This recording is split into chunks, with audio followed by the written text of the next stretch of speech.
Tout commence en 1856. Un jour, des carriers italiens découvrent un crâne ancien dans la vallée de Néander, en allemand Néandertal. Hé Alessandro, Qu'est-ce qu'il y a, Luigi? j'en fais quoi de ça? Tu le balances. Où ça? L'histoire de ce fossile aurait pu s'arrêter là. Mais par chance, le propriétaire de la carrière, un certain Beckershoff, s'intéresse beaucoup aux vieux ossements. Luigi, Alessandro, c'est quoi ce crâne? Regardez s'il y a d'autres os là-dessous. Ça va prendre du temps. Ne pense pas, contente-toi de faire ce que je te dis. Allez, au travail.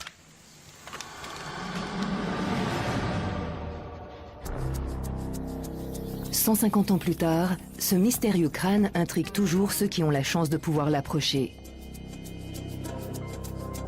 Ralf Schmitz, paléoanthropologue et chercheur allemand, veut élucider les questions qui demeurent sur le fossile de la vallée de Néander et dissiper les malentendus dont il a fait l'objet jusqu'à présent.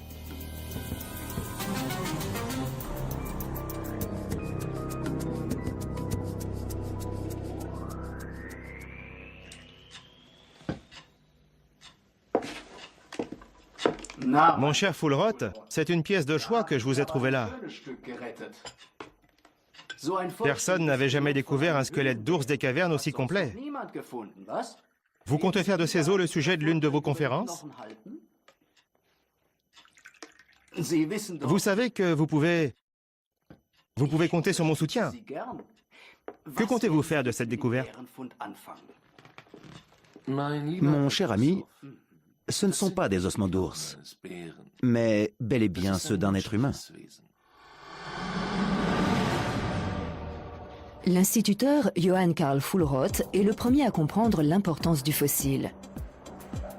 Aujourd'hui, des scientifiques du monde entier s'intéressent à ce fameux squelette.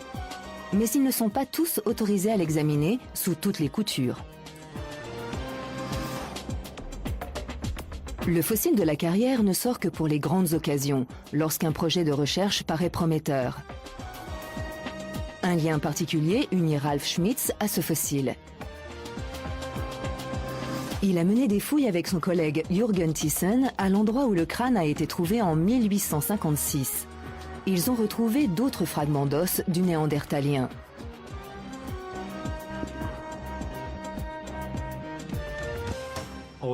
Nos fouilles de 1997 et 2000 ont mis au jour plus de 70 nouveaux fragments d'os humains. 3 d'entre eux correspondent parfaitement au fossile de celui qu'on a appelé l'homme de Néandertal. On en a la preuve avec un petit fragment d'os, celui-ci, qui correspond exactement au morceau manquant du fémur gauche du fameux homme de Néandertal. On a aussi un autre fragment qui s'imbrique parfaitement sur le côté droit du crâne retrouvé en 1856. D'autres os néandertaliens robustes proviennent du même homme, comme l'os zygomatique gauche, qui est parfaitement adapté à cette calotte crânienne.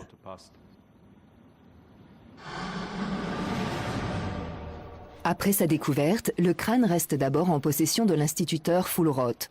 À sa mort, son héritière le vend. Ce n'est pas de gaieté de cœur que je le vends. Votre père aurait sans aucun doute apprécié le fait qu'il reste dans notre pays. Trop de fossiles préhistoriques sont déjà partis à l'étranger. Il avait toute confiance en vous. Un accord est vite trouvé. Et moi aussi. Dans ce cas, l'affaire est entendue. Je vous remercie. En 1877, le musée régional de Rhénanie à Bonn fait l'acquisition du précieux fossile.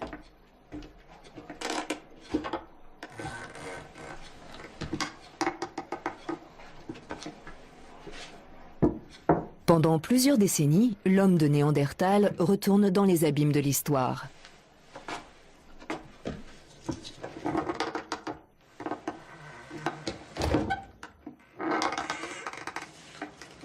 Des scientifiques s'intéressent régulièrement aux fossiles, mais ce sont les recherches de Ralf Schmitz et de ses collègues qui vont faire avancer l'énigme.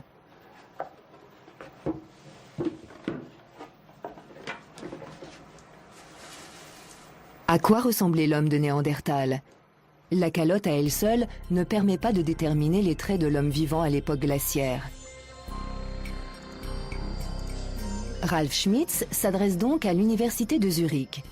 Grâce aux nouveaux fragments d'os, les paléoanthropologues Christoph Zollikofer et Marcia Ponce de Leon vont être en mesure de reconstituer le visage de l'homme de Néandertal.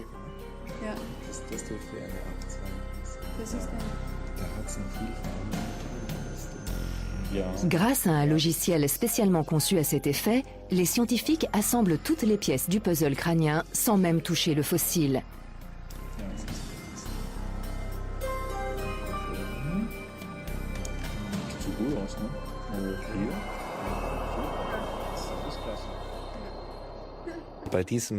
Vous imaginez, pendant près de 150 ans, cet homme de Néandertal est resté sans visage. Et aujourd'hui, on est enfin en mesure de reconstituer son apparence. De nouveaux morceaux d'os, des petits comme des grands, viennent compléter la calotte découverte il y a longtemps. Certains fragments d'os proviennent du côté gauche, d'autres du côté droit. En créant virtuellement une image miroir, on peut essayer d'assembler les morceaux un à un pour établir la forme de son visage à partir d'un puzzle tridimensionnel. Jusque-là, les hommes de Néandertal étaient considérés comme des individus primitifs plus proches du singe que de l'homme.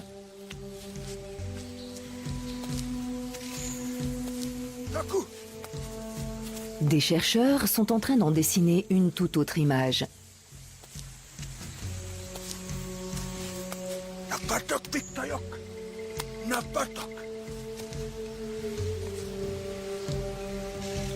Les Néandertaliens fabriquaient des objets complexes qui nécessitaient d'avoir un sens de l'organisation très développé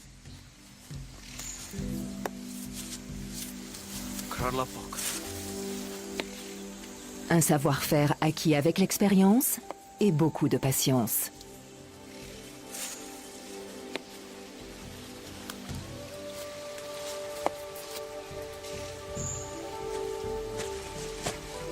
Ils observaient le monde autour d'eux et mettaient à profit les ressources à leur disposition.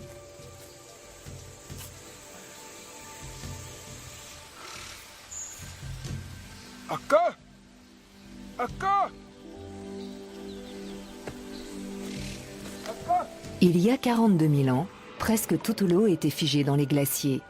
Ils n'avaient pas souvent l'occasion d'admirer leurs reflets dans un étang. Pourtant, une majorité de chercheurs est convaincue qu'ils possédaient déjà une conscience d'eux-mêmes en tant qu'individus et qu'ils avaient probablement un sens de l'esthétique. Des pigments ont été retrouvés dans de nombreuses sépultures, mais jamais de fresques, que ce soit sur pierre ou sur bois. Cela laisse penser que les Néandertaliens utilisaient ces pigments pour peindre leur corps.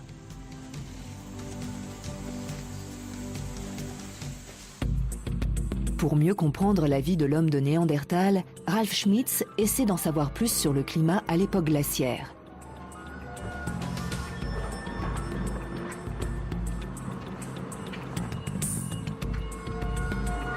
Des carottes de glace prélevées au Groenland doivent lui fournir des informations sur la situation en Rhénanie à l'époque.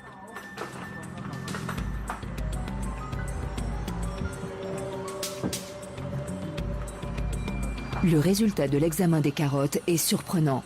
L'époque à laquelle vécut l'homme néandertalien n'était pas marquée par des périodes de froid particulièrement longues, mais plutôt par un temps extrêmement changeant, sensible à toutes sortes de facteurs.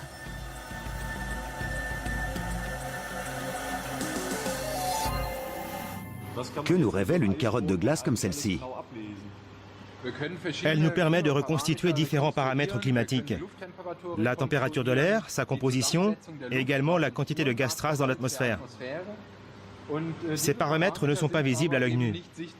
Nous devons procéder à des calculs.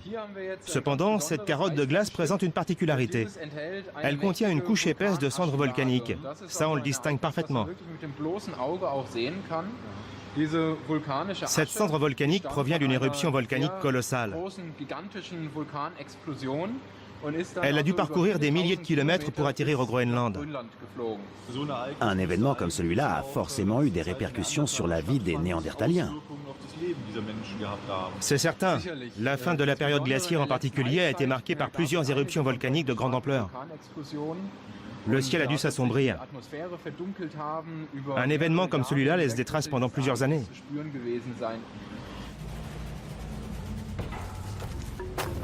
Cependant, il y a environ 50 000 ans, l'éruption d'un volcan n'a eu des répercussions sur le climat de l'Europe que pendant 2 ans tout au plus.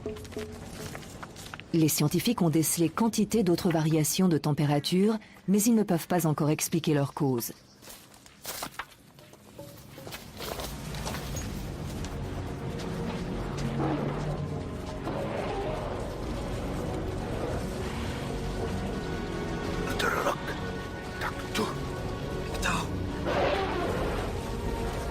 Les carottes de glace nous fournissent de précieuses informations sur la Rhénanie il y a 42 000 ans, à l'époque où vivait l'homme de Néandertal. La région était en moyenne 5 degrés plus froide qu'elle ne l'est aujourd'hui. C'était néanmoins un véritable jardin d'Éden. Les troupeaux géants n'avaient aucun mal à se nourrir et les chasseurs ne manquaient pas de gibier. L'étape suivante dans la reconstitution du visage de l'homme préhistorique se fait à l'Institut César de Bonn, en Allemagne. Les informations livrées par le logiciel de Maria Ponce de León et Christoph Zollikofer vont permettre de créer une représentation physique. Un faisceau laser balaie un bac rempli de résine liquide synthétique et la solidifie millimètre par millimètre, à l'image du modèle virtuel établi par les paléoanthropologues.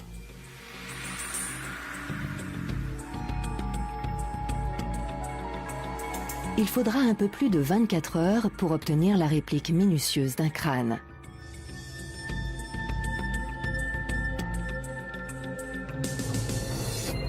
Pour la première fois depuis sa découverte, il y a 150 ans, l'ossature faciale de l'homme de Néandertal est entièrement reconstituée.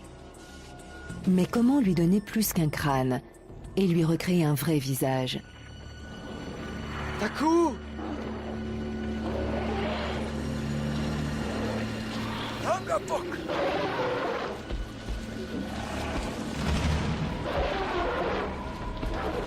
Son physique n'est pas la seule question qui préoccupe les chercheurs. Comment vivait-il?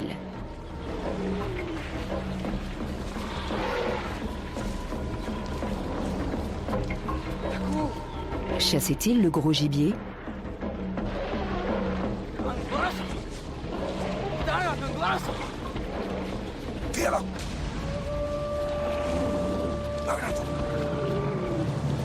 Ou évitait-il les créatures gigantesques? Comment se nourrissait-il?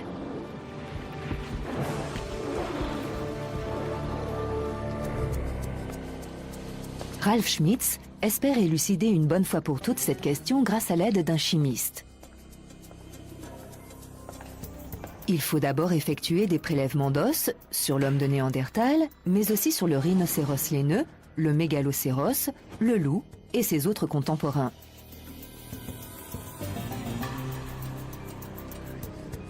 Mike Richards va s'employer à établir le menu détaillé de l'individu.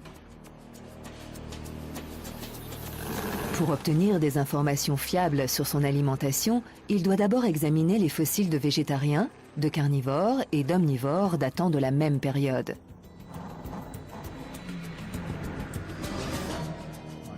Une comparaison avec des fossiles d'une autre époque ou ayant des valeurs isotopiques des hommes modernes n'apporterait aucun résultat concluant.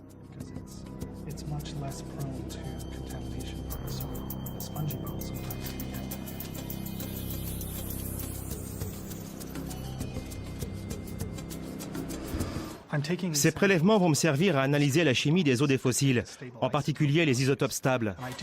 Je vais pouvoir déterminer le régime alimentaire de l'homme de Néandertal et celui des animaux retrouvés dans la vallée de Néander.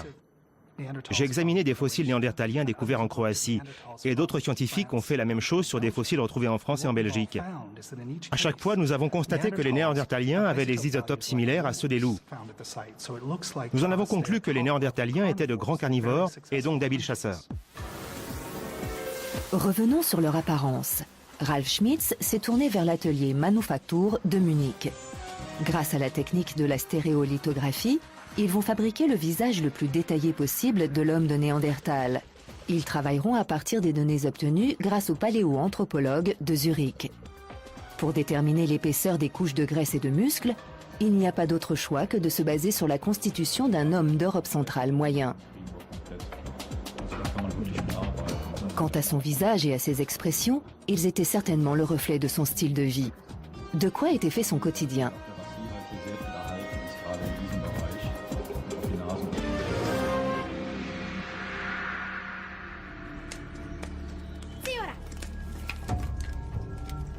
Les Néandertaliens avaient-ils des jeux?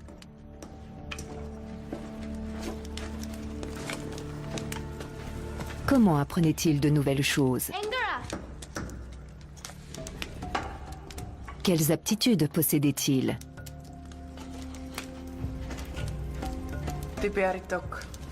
Jusqu'à quel point leur langage était-il développé? Pendant longtemps, les chercheurs ont cru que ces hommes ne portaient pas de vêtements parce qu'on n'avait pas retrouvé d'aiguilles à chat dans leur caverne.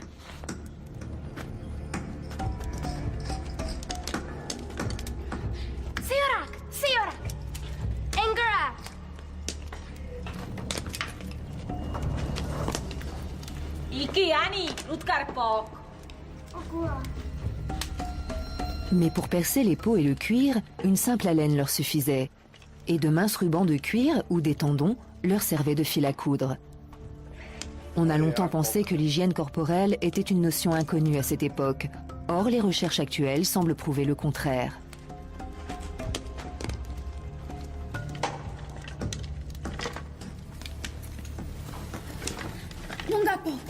Leur niveau global de développement était bien plus avancé que ce que l'on croyait. Les chercheurs ont en effet découvert qu'ils maîtrisaient entre autres une technique avancée pour l'époque.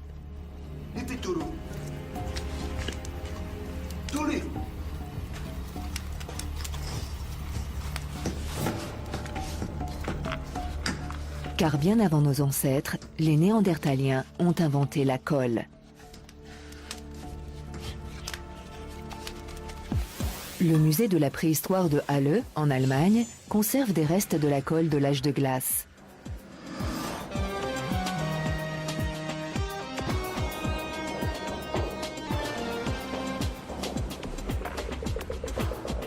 La substance anodine en apparence a été découverte dans les années 60 au cours des fouilles menées à Königsaue, en Allemagne.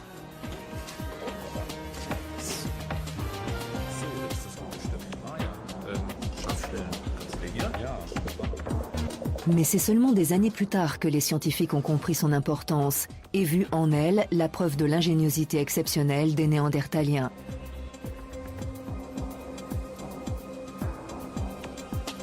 Ils avaient d'abord pris le fragment découvert pour un simple vestige de résine. Personne n'imaginait les hommes de Néandertal capables de fabriquer de la colle à partir d'écorce de bouleau. Pourquoi ? Parce que cela exige de réunir plusieurs conditions en même temps. Une température adéquate, une très faible oxygénation et une rapidité d'exécution. C'est difficile à réaliser même en laboratoire. J'ai dû m'y reprendre plusieurs fois pour arriver ne serait-ce qu'à la moitié du processus. À chaque essai, j'obtenais quelque chose de différent. Alors comment imaginer que les Néandertaliens aient maîtrisé cette technique sans bec-benzène ni tube à essai ? Aucun chercheur n'a encore réussi à fabriquer le mystérieux bret en utilisant uniquement les moyens dont disposaient les Néandertaliens.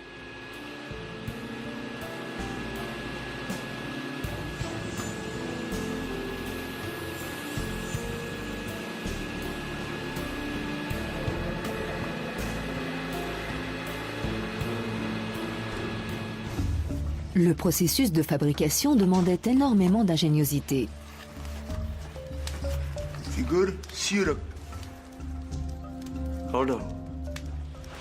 Ils enterraient dans le sol des rouleaux d'écorce de bouleau, entassant bien la terre autour.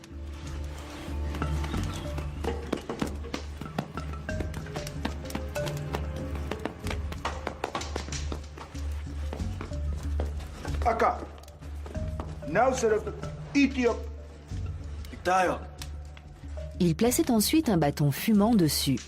Privé d'oxygène, l'écorce de bouleau sécrétait alors le précieux bret. Cela ne marchait pas à chaque fois. Un rien pouvait faire échouer l'expérience. Il suffisait que l'air pénètre et l'écorce prenait feu.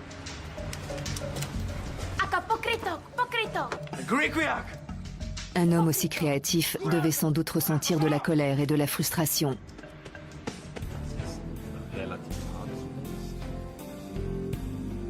Ce brai de bouleau est la première colle fabriquée par un être humain. Sa première utilité était vraisemblablement de fabriquer entre autres des armes ou des outils solides. Il permettait d'assembler durablement le bois et la pierre. Avec ça, il pouvait couper du cuir sans que la lame se sépare au moindre accroc. C'est élastique. Ça devait ressembler à ça. Exactement ce qu'on a trouvé à Königsau.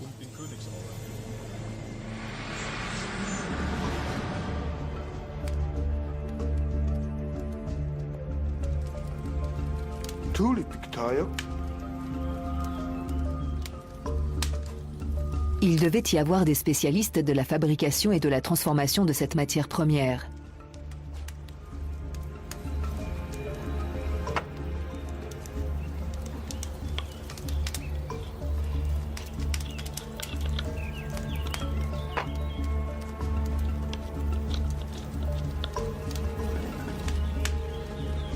Le brai pouvait être refroidi et solidifié pour être ensuite transporté sous forme de perles ou de petites billes.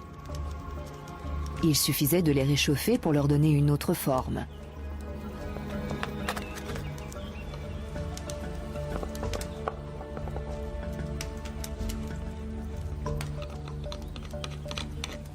On a aussi retrouvé un grand nombre d'outils de cette époque pendant nos fouilles. La majorité d'entre eux avaient été fabriqués à partir de silex ou de quartz, un matériau translucide comme le verre et très coupant. On a par exemple des pièces d'assez grande taille, comme ce couteau typique de l'époque néandertalienne. Il faut imaginer qu'ils étaient fixés à quelque chose, un morceau de bois ou un bâton, parce qu'il est impossible de s'en servir en les tenant à main nue. Ici, ce sont les tout petits outils qu'on a trouvés. Ils ont été taillés très petits. Certains ne font que 5 mm de diamètre. Quand on les voit, on se demande à quoi ils pouvaient bien servir. Moi, je pense qu'ils étaient fixés à l'extrémité d'une sorte de manche en bois, comme un scalpel moderne. Ou qu'ils étaient utilisés, par exemple, pour inciser un morceau de bois relativement gros, afin d'en faire un couteau de cette taille. Si on ne les a pas retrouvés plus tôt, c'est certainement parce que dans le passé, les fouilles n'étaient pas aussi poussées qu'aujourd'hui. Et même une fois mis au jour, ils ont souvent été attribués à tort à des cultures postérieures. Le reste de brai de bouleau découvert à Königsau présente une particularité. Des scientifiques croient y distinguer une empreinte de doigt ou de main qui aurait pu être laissée par un fabricant d'outils néandertalien.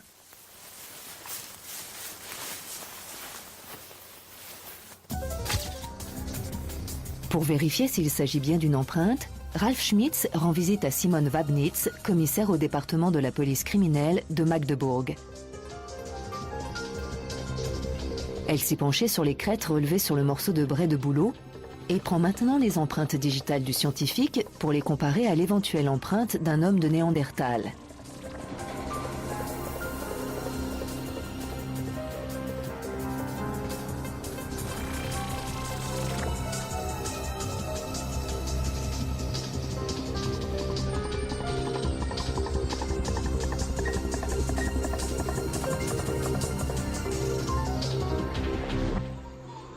Nana, une femelle chimpanzé du zoo de Magdebourg, est aussi mise à contribution pour résoudre l'énigme. Elle fournit à la commissaire un jeu d'empreintes digitales.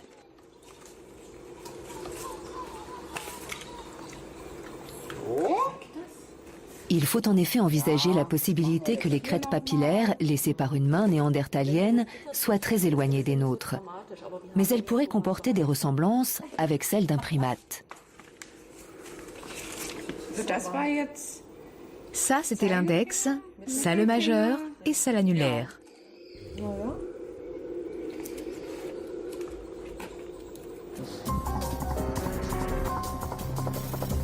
Après comparaison, il apparaît clairement que les marques laissées sur le brai ne ressemblent pas à une empreinte digitale classique.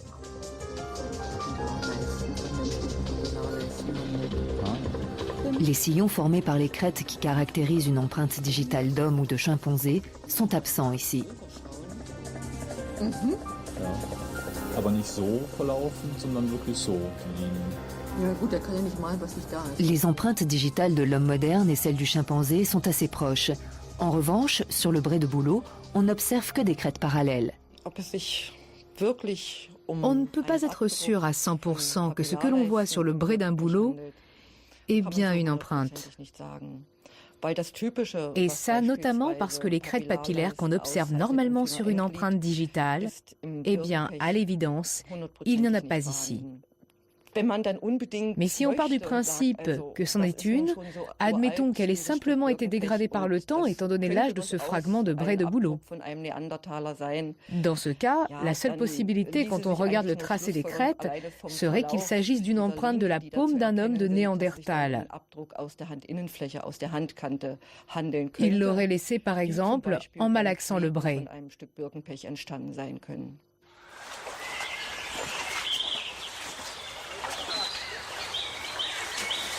Les hommes de Néandertal emportaient sans doute les objets complexes à fabriquer et certains matériaux comme le bray de bouleau lorsqu'ils changeaient de campement.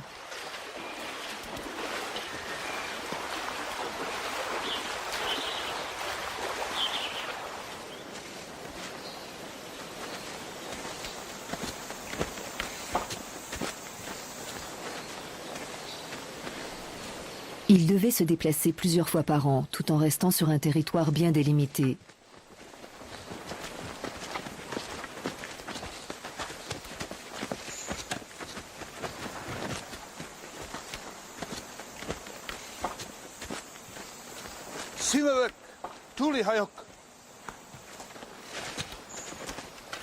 Le feu était un élément vital pour eux. Le clan ne voyageait donc sans doute jamais sans charbons ardents ou sans des outils indispensables pour faire un feu.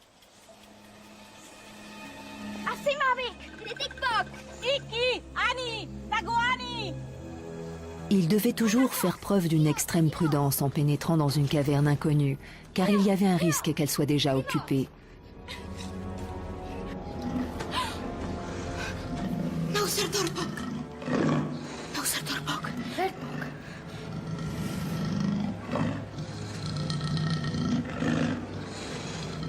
Les lions des cavernes ne représentaient pas seulement un concurrent direct pour la nourriture, ils étaient surtout de terribles adversaires.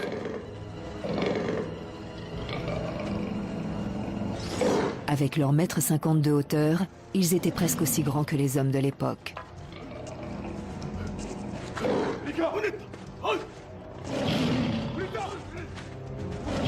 La seule arme efficace pour se défendre face à ces géants était le feu. Le clan est rodé. Il sait qu'il n'arrivera pas à le tuer, mais il peut au moins essayer de lui faire peur et le chasser.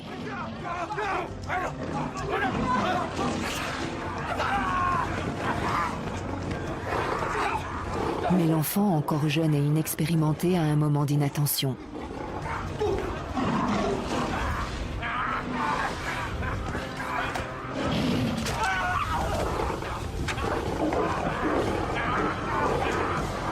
Ça aurait pu être pire. L'animal est vieux et peu agressif. Un lion plus jeune aurait fait couler plus de sang. Même si ce n'est pas une consolation pour le blessé.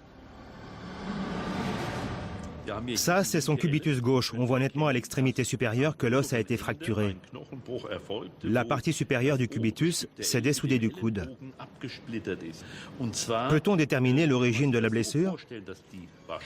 L'hypothèse la plus plausible est qu'il aura reçu un coup violent à l'épaule alors qu'il avait le bras fléchi. L'humérus a alors poussé l'articulation du coude et la tête cubitale s'est détachée.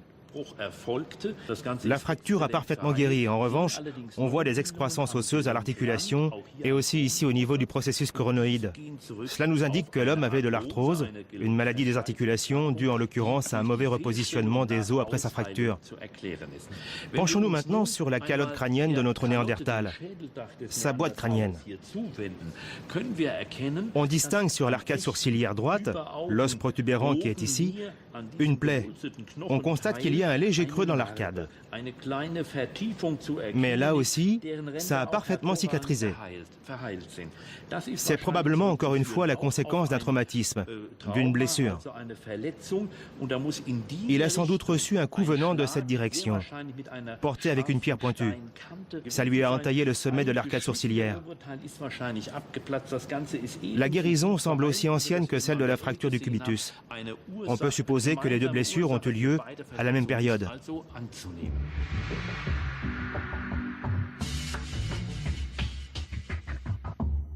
Les blessures du jeune homme de Néandertal auraient pu être mortelles. Le fait qu'il ait survécu laisse penser qu'il a reçu des soins.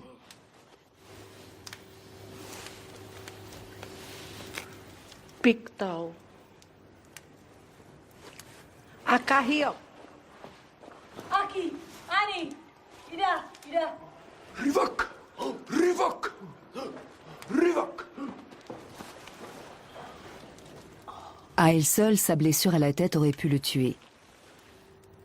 Mansuk. Aka ei okpok. Ei onarpok. Sa fracture au bras l'a laissé avec une raideur dans le coude gauche, comme le montre l'arthrose visible à la radio. Ce qu'on peut distinguer ici, ce sont les traces de son arthrose, là où il y a eu une nouvelle formation osseuse, pour ressouder les deux parties de l'os fracturé. À quel âge a-t-il eu cette fracture? Difficile à dire. Tout ce qu'on peut dire avec certitude, c'est que la fracture est survenue au moins 7 à 10 ans avant la mort de cet homme. Si ça se trouve, c'est même plutôt 20 ans. À mon avis, c'est tout à fait possible. Ça signifie que pendant 2 décennies, son clan aurait veillé sur lui. Tout à fait. C'est d'autant plus vrai qu'à cette époque, il était important d'être mobile, de pouvoir se défendre en cas d'attaque. C'était une question de vie ou de mort. Il souffrait de sinusite chronique et il devait être lourdement handicapé par cette maladie qui lui rongeait les os. Dans son cas, le soutien et la protection du groupe ont été essentiels. Notre homme de Néandertal n'aurait pas vécu aussi longtemps sans la protection de son clan, mais sa fracture lui a laissé un handicap à vie.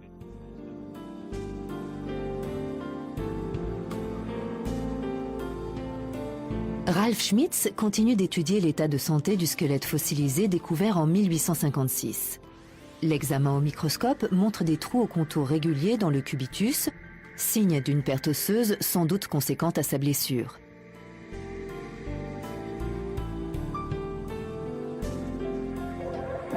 Mais le cubitus malade n'est pas le seul os à présenter des altérations. À gauche, une cavité saine, au milieu, une cavité malade. Pour le professeur Schulz de l'université de Göttingen, ces cavités qui apparaissent comme rongées témoignent d'une maladie dégénérative des os. Est-il possible que l'homme de Néandertal ait eu un cancer ?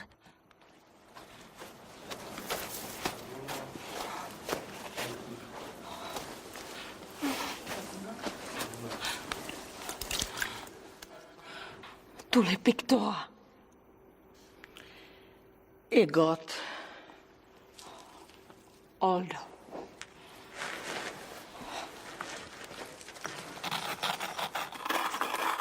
S'il a vécu jusqu'à un âge normal pour son époque, c'est parce qu'il a été aidé et protégé par son clan.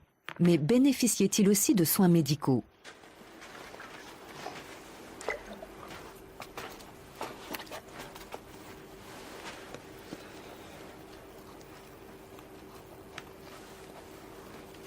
Pour l'instant, ce n'est encore qu'une supposition fondée sur les quantités de pollen et de plantes connues pour leurs vertus curatives et antiseptiques, découvertes dans des cavernes. Sakona Pictayok.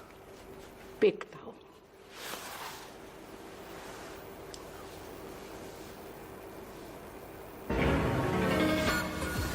Mais les scientifiques semblent détenir une nouvelle arme pour décrypter la vie de l'époque. Une nouvelle discipline, la paléogénétique, devrait dans l'avenir livrer des réponses là où les autres disciplines scientifiques ont atteint leurs limites. Premier commandement du paléogénéticien, tu ne devras pas contaminer les échantillons avec ton propre ADN. Ralf Schmitz et Svante Pääbo, directeurs de recherche à l'Institut Max Planck, restent à l'extérieur de la pièce stérile.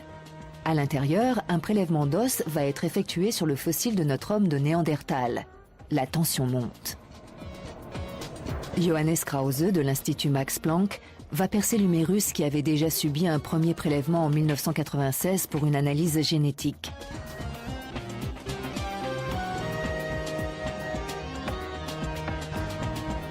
Les vêtements des personnes présentes ont été traités pendant plusieurs heures afin d'éliminer tous les germes.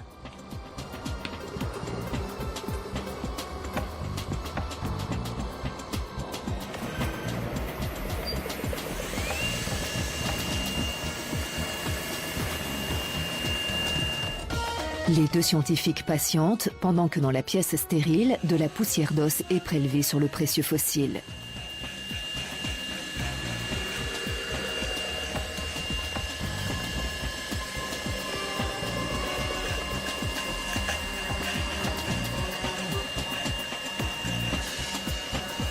Un gramme suffit pour savoir si l'ADN du fossile découvert dans la vallée de Néander pourra être exploité pour un projet de recherche de grande envergure, avec des applications possibles illimitées. Nous cherchons le meilleur fossile possible et on espère vraiment que ce sera le fossile de Feldhofen, celui qui a donné son nom au Néandertal. Grâce à lui, nous voulons ébaucher en partenariat avec une équipe de chercheurs américains une bibliothèque génétique. Ensuite, nous voulons séquencer le plus grand nombre possible de fragments de génome, de manière à obtenir un aperçu quasi complet du génome de l'homme de Néandertal. Nous sommes conscients que nous risquons d'être confrontés à certaines difficultés, comme la contamination avec de l'ADN humain moderne. Nous savons que ça risque d'arriver.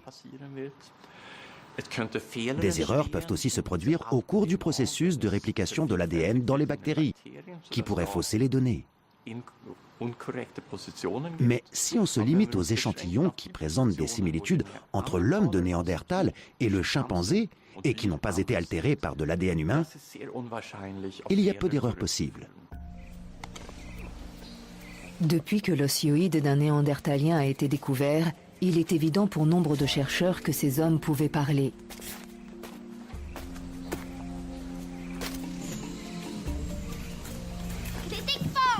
Mais exprimaient-ils des sentiments par la parole? Ça, nous ne le savons pas.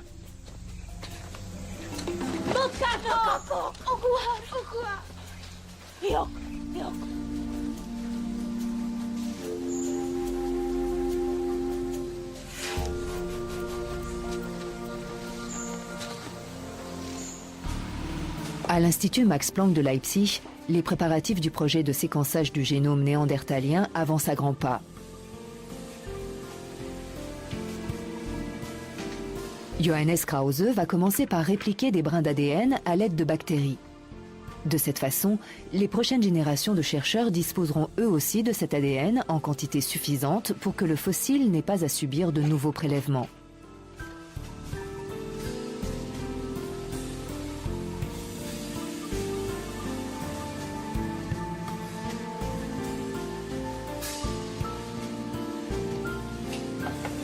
Le projet devrait livrer ses premiers résultats d'ici 3 ans.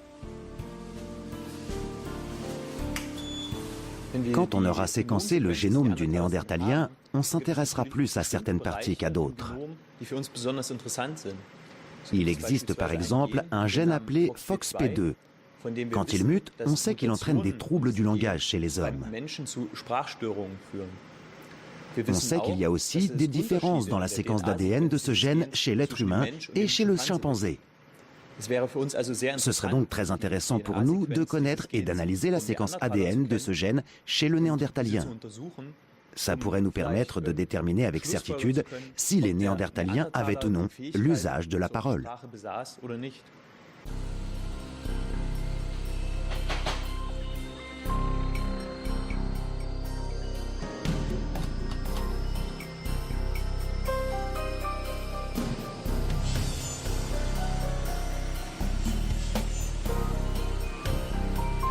Le projet génome du professeur Svante Pääbo est ambitieux.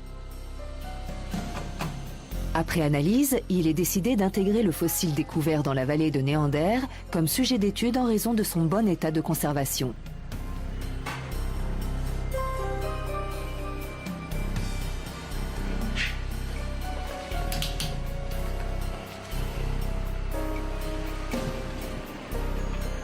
Les scientifiques qui ont réussi il y a quelques années à décrypter le génome de l'homme moderne vont maintenant s'attaquer à celui du néandertalien.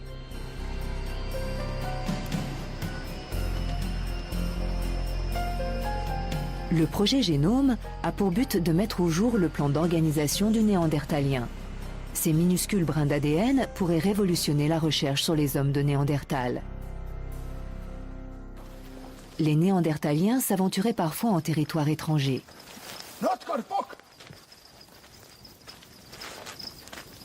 Des rencontres entre clans devaient avoir lieu régulièrement. Cela expliquerait pourquoi on a retrouvé des quantités importantes de fossiles d'animaux à certains endroits. C'était sûrement pour les plus jeunes un événement extraordinaire.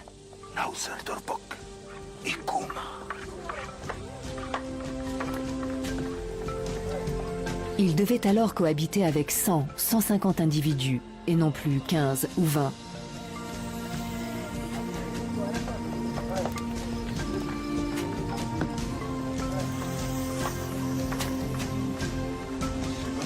Une réunion de clans remplissait plusieurs fonctions.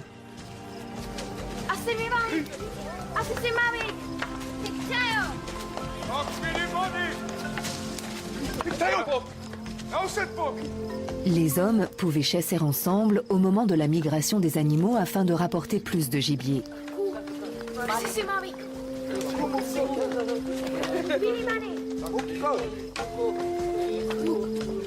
Ça pouvait être l'occasion de chercher un partenaire.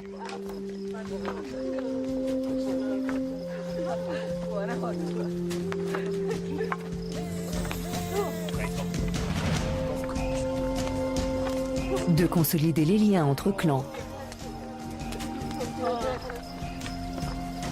De renouveler des amitiés anciennes.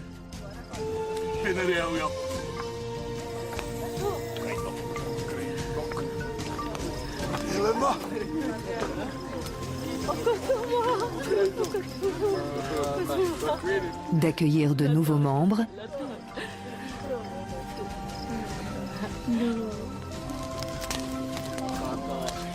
Et d'échanger sur ce qu'on avait appris, entendu ou vécu.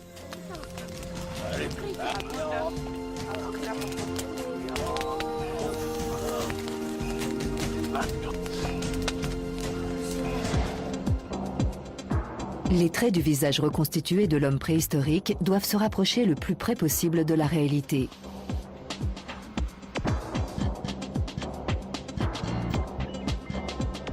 Des cils en poils naturels. Une reproduction réaliste de la cicatrice. Et des yeux dont il faut encore choisir la couleur et une forme adaptée. Des cheveux et des poils de barbe et du torse implantés un à un. Voilà à quoi pouvait ressembler l'homme de Néandertal. Pour Ralf Schmitz, c'est l'heure du premier face-à-face. Je trouve que c'est bien que les cheveux ne retombent pas sur le front, pour qu'on voit bien la cicatrice à l'arcade sourcilière et le front fuyant. On a essayé dans la mesure du possible de mettre en valeur la forme du crâne en aplatissant les cheveux.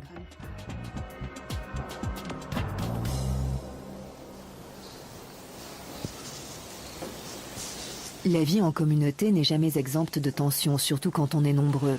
Pour les résoudre, il fallait que les Néandertaliens aient développé un certain niveau de langage.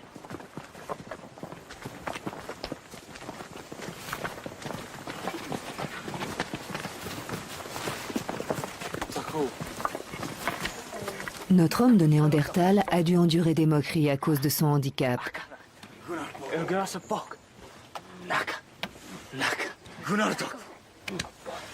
Son accident a peut-être été au centre de nombreux récits.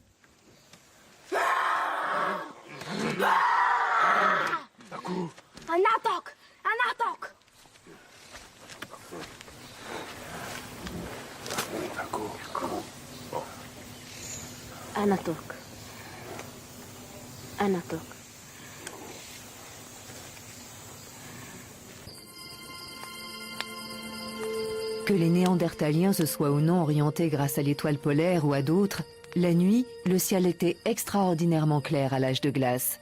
Un spectacle à lui tout seul pour ses observateurs.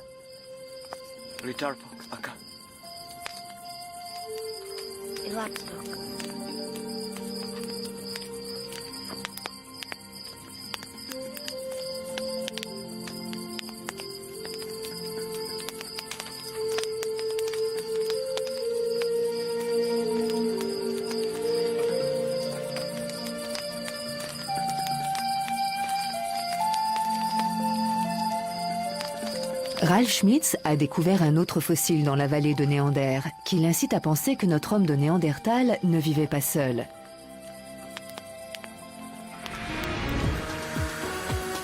À l'Institut de physique des particules de Zurich, un prélèvement effectué sur le fossile est préparé avant d'entrer dans l'accélérateur de particules.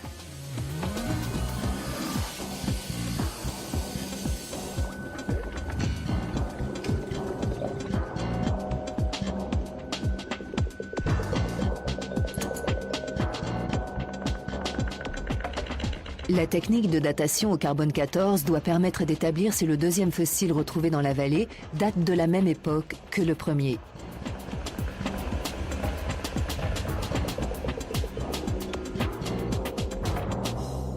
La spectrométrie de masse par accélérateur présente l'avantage d'être capable de dater des échantillons même infimes.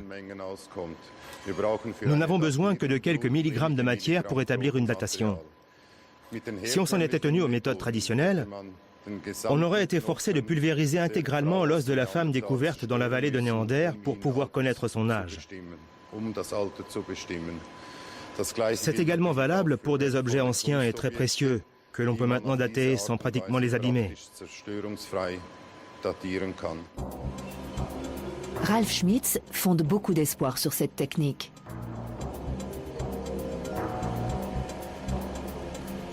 Il pourra ainsi bientôt faire dater une dent de lait retrouvée dans la vallée de Néander.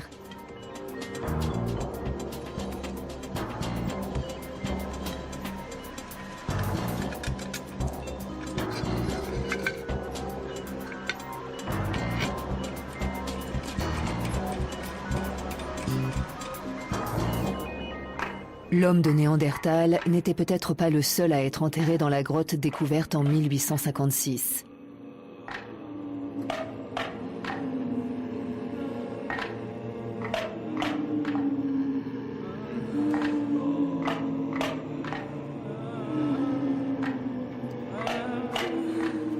Il avait environ 40 ans quand il est décédé, un âge normal pour mourir à cette époque.